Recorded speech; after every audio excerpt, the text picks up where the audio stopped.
சித்தப்பா பழசு எதுவும் மனசில் வச்சுக்காம கல்யாணத்துக்கு வாங்க சித்தப்பா.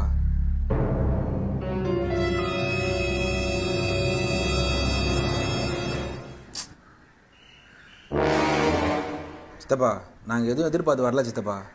உங்களுக்கும் அப்பாவுக்கும் 1000 சண்டை இருக்கலாம். இப்போ அவரும் இல்லை. வீட்டுக்கு பெரியவர் நீங்கள் தானே சித்தப்பா. ஏண்டி இந்த கக்கூச பெனாயில் ஊற்றி கழுவ சொன்னல பாரு நாத்தான் வந்துனே இருக்கு. ஏய் இருடா சித்தப்பா. ஒரு நல்ல காரியம் நடக்கும்போது சொந்த பந்தம் சுற்றி நின்று வாழ்த்தினாதான் சித்தப்பா அந்த நல்ல காரியம் நல்லபடியாகவே நடக்கும்.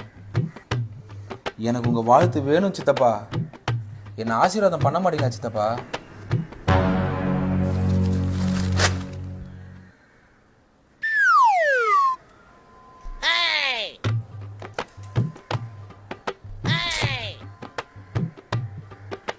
ஏய் சி நவரே யோ சித்தப்பா, உனக்கு பிறந்துச்சிங்களே வேதவள்ளி, குமுதவள்ளி, அமுதவள்ளி, ஞானவள்ளி, கனகவள்ளி, கடைசியா பிறந்த பீடவள்ளி.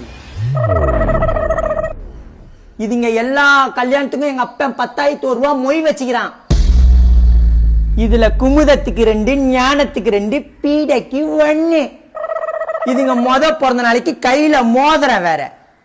இது 10ஆவதுன்னு இவன் 4வது மருமகன் பிசினஸுக்கு நீ இருக்கிற இந்த வீட்டுக்கு எங்க அப்பா ஷூரிட்டி. அதெல்லாம் எனக்கு தேவையில்ல. மொய் பணம் 1,10,600 ரூபாய் எடுத்து வச்சுட்டு நீ கல்யாணத்துக்கு வராத. ஏய் தான் உனக்கு தாலியை நான் எடுத்து தரேன்டா. பாத்தியாப்பா உன் தம்பிய எப்படி பேசுறான்னு? நான் தூக்கி வளர்த்த புள்ளப்பா இது. சித்தப்பா எங்க பேசி பழகுனா என் கல்யாணத்துக்கு மொய் வைக்கணுமேனு 6 மாசத்துக்கு முன்னாடியே நேக்கா சண்டை போட்டு நைஸா பிரிஞ்சியே. எங்களுக்கு தெரியாதுன்னு நினச்சின்னு இருக்கியா? இவன் சின்ன பையன், இவனுக்கு இவ்வளோதான் தெரியும். உன் பொண்ணு வேதவள்ளி 9ஆம் மாசம். எனக்கு எல்லாமே ஞாபகம் இருக்குப்பா.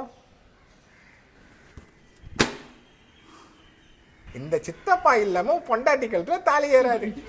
நீ தைரியமா போ போ.